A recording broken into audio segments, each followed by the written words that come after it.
Welcome to our channel Telugu Prabha.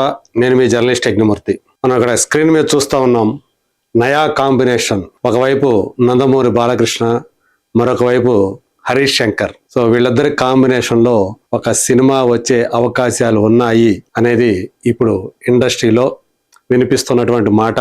So మరి ఈ combination తో సినిమాని తీసే ప్రొడ్యూసర్ ఎవరు అంటే ఆ పేరు సితారా ఎంటర్టైన్మెంట్స్, సూర్యదేవర నాగవంశి పేరే వినిపిస్తూ ఉంది. సో ఇప్పటికే సితారా ఎంటర్టైన్మెంట్స్ లో బాలకృష్ణ ఒక సినిమా చేశారు. అది 2024 సంక్రాంతికి వచ్చి విజయం సాధించినటువంటి డాకు మహారాజ్. బాబీ కొల్లి ఆ సినిమా డైరెక్టర్. 130 కోట్ల రూపాయలకు పైగా గ్రాస్ ని వసూలు చేసినటువంటి సినిమా. సో దాని తర్వాత మళ్ళీ ఇప్పుడు సితారా ఎంటర్టైన్మెంట్స్ బాలయ్య తోటి మరో సినిమా ప్రొడ్యూస్ చేయడానికి రెడీ అవుతున్నట్లుగా మనకి సమాచారం అందుతుంది. అలాగే ఒక కొత్త కాంబినేషన్ ని కుదర్చడానికి నాగవంశి ప్రయత్నం చేసినట్టు, అట్లా ఇప్పుడు డైరెక్టర్స్ చైర్ లోకి హరీష్ శంకర్ వస్తున్నట్టుగా ప్రచారం జరుగుతూ ఉంది. ప్రస్తుతం హరీష్ శంకర్, పవన్ కళ్యాణ్ కాంబినేషన్ లో ఉస్తాద్ భగత్ సింగ్ అనేటువంటి సినిమా రాబోతున్నటువంటి విషయం మనందరికీ తెలిసిందే.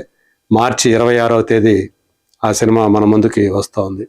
సో దాని తర్వాత బాలయ్య సినిమాని హరీష్ శంకర్ డైరెక్ట్ చేసే అవకాశం ఉన్నట్లుగా ఇప్పుడు మనకి తెలుస్తున్నటువంటి విషయం. మరి కథ వినిపించారా, లేకపోతే కేవలం ఈ కాంబినేషన్ మాత్రమే ప్రస్తుతానికి సెట్ అయిందా అనే విషయాలు ఇంకా వెల్లడి కావాల్సి ఉంది. హరీష్ శంకర్ కూడా మాస్ కమర్షియల్ ఎంటర్టైనర్స్ తీయటంలో నిష్ణాతుడిగా మంచి పేరు సంపాదించుకున్నాడు. సో పవన్ కళ్యాణ్ తో తను ఇదివరకు తీసినటువంటి గబ్బర్ సింగ్ ఎలాంటి పెద్ద విజయం సాధించిందో మనందరికీ తెలిసిందే. అలాగే తను మిగతా హీరోలతో చేసినటువంటి సినిమాలు కానివ్వండి, ఒక గద్దలకొండ గణేష్ సినిమా కానివ్వండి, అట్లాగే మిగతా సినిమాలు కానివ్వండి, ఇవన్నీ కూడా అతనిలోని దర్శకత్వ ప్రతిభని చక్కగా చూపించేవే. దువ్వాడ జగన్నాథన్ సినిమా గాని, అల్లు అర్జున్ కాంబినేషన్ లో తను చేసినటువంటి సినిమా. సో అది మరీ బ్లాక్ బస్టర్ కాకపోయినా ఆ సినిమాని అతను రూపొందించినటువంటి విధానం, ఒక కొత్తగా అల్లు అర్జున్ ని ప్రజెంట్ చేసిన విధానం ఆడియన్స్ ని మెప్పించింది. ఒక మ్యూజికల్ హిట్ గా కూడా ఆ సినిమా నిలిచిందని చెప్పేసి చెప్పుకోవాలా. సో ఇలా ఇప్పుడు బాలయ్య తోటి సినిమా చేయడానికి హరీష్ శంకర్, మరి అతనికి గ్రీన్ సిగ్నల్ వచ్చినట్టుగా మనకు తెలుస్తోంది. బాలయ్య కూడా కొత్త కాంబినేషన్ల వైపు ఆయన కూడా మొక్కు చూపుతున్నట్టుగా మనకు అందుతున్నటువంటి సమాచారం. ఇంతకుముందు తను బోయపాడితో చేసినటువంటి 4వ సినిమా అఖండ్ 2 మిస్ఫైర్ అయినటువంటి విషయం మనందరం చూసాం. సో దాని మీద ఏవైతే అంచనాలు పెట్టుకున్నారో పాన్ ఇండియా లెవెల్లో అవన్నీ కూడా తలకిందులు అయిపోవటం మనం చూసాం. తెలుగు తప్ప మిగతా ఏ భాషలో కూడా అఖండ్ 2 ఆదరణకు నోచుకోలేదు. ప్రత్యేకించి వీళ్ళు ఎన్నో ఆశలు పెట్టుకున్నటువంటి నార్త్ బెల్ట్ హిందీ ఆడియన్స్ ఎవరు కూడా ఆ సినిమాని చూడలేదు, ఆ థియేటర్లకి రాలేదు. దాంతో అక్కడ అది ఒక డిజాస్టర్ గానే మిగిలింది. ఈవెన్ తెలుగు రాష్ట్రాల్లో కూడా ఆ సినిమా బ్రేక్ ఈవెన్ కాలేకపోయింది. అంటే ఇది అన్ని సినిమాలు డబ్బుల కోసం చేయమని చెప్పేసి ఎంతగా బోయపాటి శ్రీని చెప్పుకున్నా ఆ సినిమా మీద రావాల్సినటువంటి ఎప్రిసియేషన్ కానీ, అలాగే కమర్షియల్ వైబిలిటీ కానీ రెండూ కూడా జరగలేదు.